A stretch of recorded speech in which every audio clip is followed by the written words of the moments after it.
Welcome to Discover Library and Archives Canada, your history, your documentary heritage. I'm your host, Théo Martin. Join us as we showcase treasures from our vaults, guide you through our many services, and introduce you to the people who acquire, safeguard, and make known Canada's documentary heritage.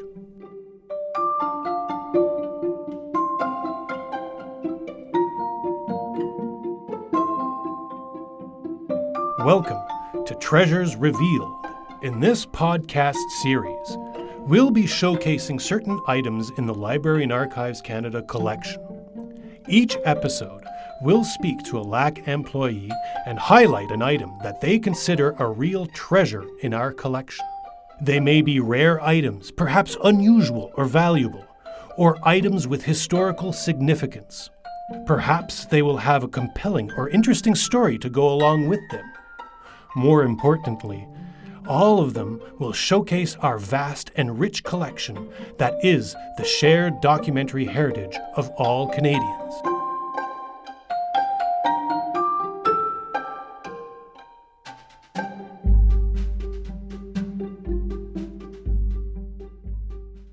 Now, on to Episode 7, Sefer Torah.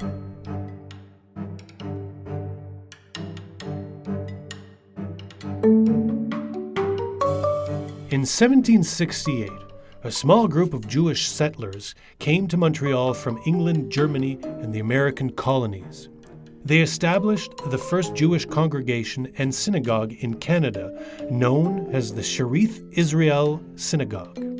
When a collection of the synagogue's records was donated to LAC in 1979, archivists were excited to discover that the donation included one of the synagogue's most treasured items, the oldest document it owned, a Sefer Torah.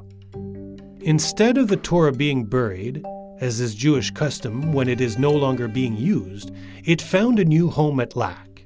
Why here? Because it was the first one for their congregation, and their congregation was the first Jewish congregation in Canada. So this is basically the first Torah scroll of the first Jewish congregation in Canada. And for that reason, we felt that, we agreed with the congregation that it did belong at LAC for preservation reasons, really. That was our guest for this Treasures episode, Christine Barrass. We wanted to know, what is a Torah scroll and how is it used? It's mainly used in the ritual of Torah reading during Jewish prayers. It's a handwritten copy of the Torah, which is the first 5 books of the Hebrew Bible. It's an extremely sacred text, and a scroll would be one of, if not the most prized possession of a synagogue and a congregation. Many synagogues have more than one Torah scroll. Shearith Israel right now has around 60. And of course, you're not using them all the time. Sometimes they're gifts. They have different origins, that kind of thing. So they'd have a few that they would use all the time. But right now they have 60. And as the name implies, a Torah scroll is exactly that. It's a scroll. It's made of parchment, so animal skin. And it's pieces of animal skin sewn together to make one really long piece. And then it's rolled on dowel. When it's not being used by the synagogue, it's kept in a very specific place in the synagogue, in what they call an ark, or there's a special sort of curtained-off area where they would keep it, and it would be built along the wall that faces Jerusalem, which is the direction that Jews face when they're praying. It takes about a year to produce a Torah scroll. Because they're handwritten, it's a very long, complicated process that's governed by many rules, which I won't go into here. But it is certainly a major undertaking and usually done by a professional scribe. So it's not something that just anybody would do. Every Torah scroll since the time of Moses features the same 187 chapters, 5,845 verses, and 304,805 letters, and they are always written on kosher animal skins. Christine tells us more about this particular scroll that we have at LAC. In terms of the object we have, it's quite a large scroll. I have tried to lift it in the past. It's liftable, but it's awkward and it is heavy. It's about 75 centimeters high, about 30 centimeters in diameter when it's rolled up. I've never seen it completely unrolled, so I couldn't tell you exactly how long it would be, but I would guess it's at least 35 meters long for this size of a scroll. It currently lives in a custom-made wooden box, which is very large and heavy and requires at least 2 people to move it. I can't do that on my own. In the box along with the scroll, there's something called a mantle, which is just a cloth covering that goes over the scroll when it's not in use.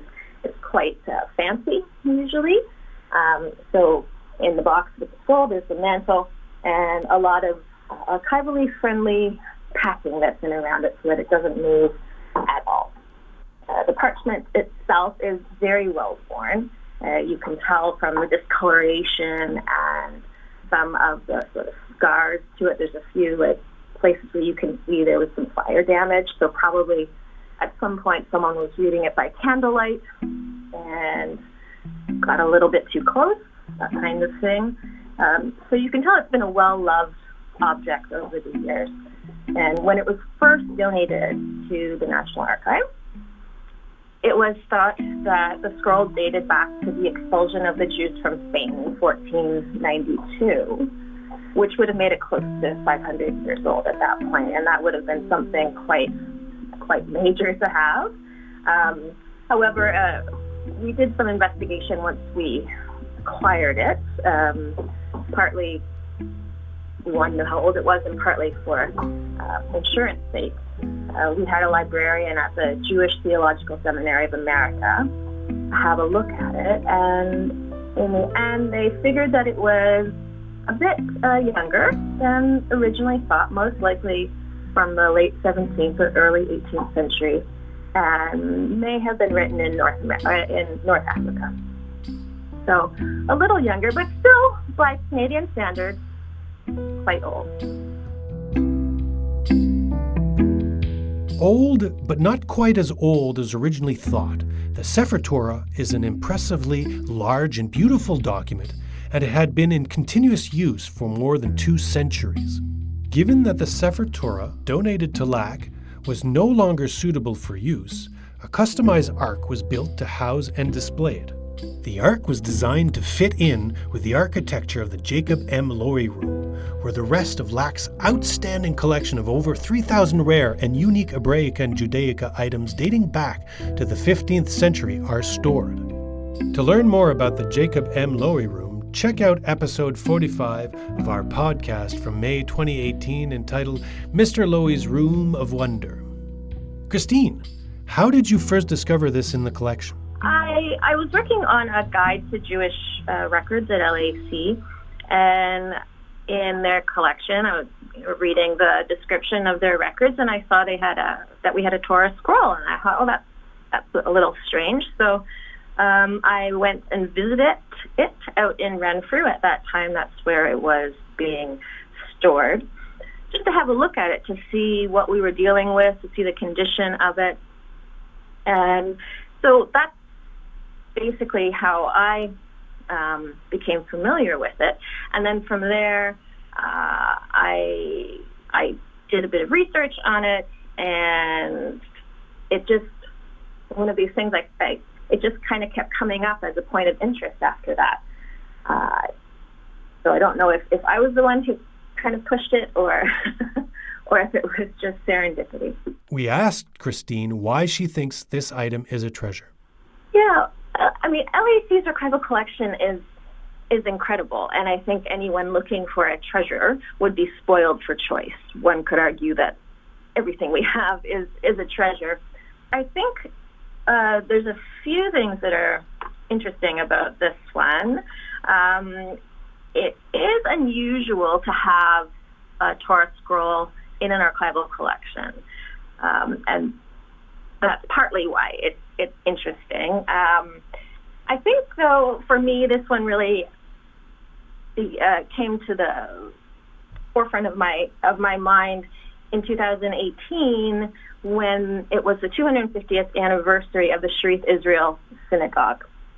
And I was able to participate in a celebration that was being held by LAC, actually, because we have this scroll. So what we did, we had a pop-up event, and we had the scroll there in the room, rolled out a little bit so people could see it.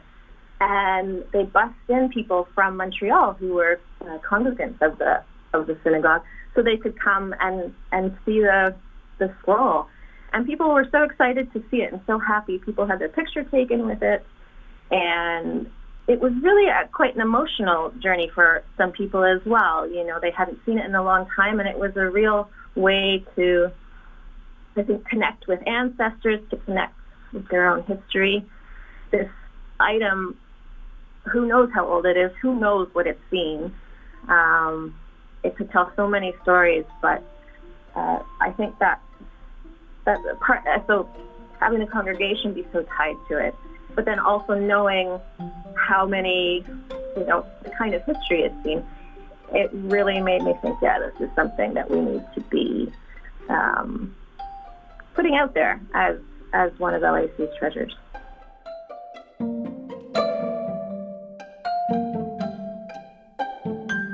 If you are interested in viewing the Sefer Torah, you can go to LAC's Flickr page. There, you will find an album of images called Treasures Revealed. We will update that album with each episode, giving you a chance to view the treasures that we will be highlighting. Thank you for being with us. I'm Théo Martin, your host. You've been listening to Discover Library and Archives Canada, where Canadian history, literature, and culture await you. A special thank you to our guest today, Christine Barrass. Special thanks also to Isabelle Larocque and Melissa Beckett for their contributions to this episode. The music in this episode was provided by Blue Dot Sessions. This episode was produced, engineered, and edited by David Knox, with additional editing by Tom Thompson. If you liked this episode, you're invited to subscribe to the podcast. You can do it through the RSS feed located on our website, Apple Podcasts, or wherever else you get your podcasts. If you're interested in listening to the French equivalent of our podcast, you can find French language versions of all our episodes on our website, Apple Podcasts, and Spotify. Simply search for Découvrez Bibliothèque et Archives Canada. For more information on our podcasts, go to LAC's homepage and type podcast in the search bar in the top right corner and click on the first link. If you have questions, comments, or suggestions, you can find the email address for the podcast team located at the bottom of the episode page.